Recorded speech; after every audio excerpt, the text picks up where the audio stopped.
8 Φεβρουαρίου 1538. Η Συμμαχία της Ρώμης που συνάφθηκε μεταξύ του Πάπα, της Γένοβας, της Βενετίας και της Ισπανίας. Ο σκοπός της συμμαχίας ήταν ο περιορισμός της επεκτατικής δράσης των Οθωμανών στην Αδριατική θάλασσα και στο Ιόνιο πέλαγος. Εκείνη τη χρονική περίοδο οι Ευρωπαίοι έριζαν μεταξύ τους, γεγονός που τους αποδυνάμωσε και έδωσε την ευκαιρία στο Σουλτάνο της Οθωμανικής Αυτοκρατορίας, τον Σουλεϊμάν τον Πρώτο, να επεκτείνει τη δράση του προς τα δυτικά. Ειδικότερα, ο διαρκής ανταγωνισμός μεταξύ των δύο μεγάλων Ιταλικών δημοκρατιών, της Γένοβας και της Βενετίας, είχε προκαλέσει την αποδυνάμωσή τους. Συνάμα, ο αυτοκράτορας της Αγίας Ρωμαϊκής Αυτοκρατορίας του Γερμανικού έθνους, ο Κάρολος ο Πέμπτος από τον Νίκο των Αψβούργων, ήταν σε πόλεμο με τον βασιλιά της Γαλλίας, τον Φραγκίσκο τον Πρώτο από τον Νίκο τον Βαλουά. Ο πόλεμος είχε ξεσπάσει για τον έλεγχο του Μιλάνο και της Μπεζανσόν.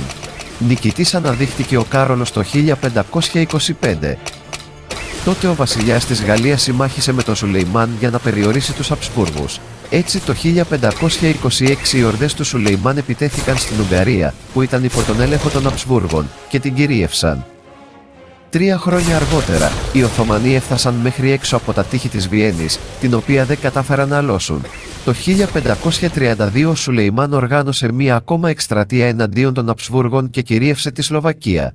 Ακολούθως τα Οθωμανικά στρατεύματα προσπάθησαν και πάλι να κυριεύσουν τη Βιέννη, αλλά παρομοίως δεν τα κατάφεραν.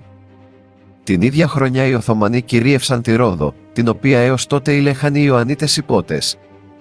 2 χρόνια αργότερα, το 1534, οι Οθωμανοί κυρίευσαν την Κορώνη, κατανικώντας τους Ενετούς.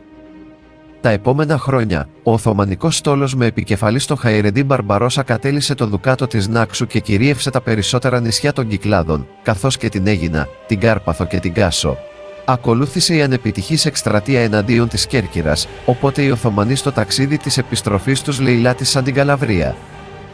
Αυτή ακριβώς η εξέλιξη, δηλαδή η παρουσία των Οθωμανικών δυνάμεων επί του Ιταλικού εδάφους θορύβησε τον Πάπα Παύλο τον Τρίτο. Αυτό συγκάλεσε όλους τους άμεσα θυγόμενους να συμμαχήσουν για να περιορίσουν την επεκτατική δράση του Σουλεϊμάν. Έτσι σαν σήμερα, πριν από 486 χρόνια, στις 8 Φεβρουαρίου του 1538, συγκροτήθηκε η Ιερή Λίγκα, Λέγκα Σάντα. Στη συμμαχία αυτή συμμετείχαν τα παπικά κράτη, οι δημοκρατίες της Γένοβας και της Βενετίας, οι Ιωαννίτες υπότες που μετά από τη Ρόδο είχαν εγκατασταθεί στη Μάλτα και που υπάγονταν στην Αγία Έδρα, καθώς και ο βασιλιάς της Ισπανίας που ήλεγχε το βασίλειο της Σικελίας και ορισμένοι Πορτογάλοι μισθοφόροι. Οι Ενετοί, αν και ήταν οι άμεσα και περισσότερο πληττόμενοι από τη δράση των Οθωμανών, ζήτησαν ως αντάλλαγμα για τη συμμετοχή τους στη συμμαχία τον έλεγχο όλων των ισχυρών φρουρίων της Δαλματίας και του Ιωνίου, εάν ο πόλεμος είχε νικηφόρα έκβαση.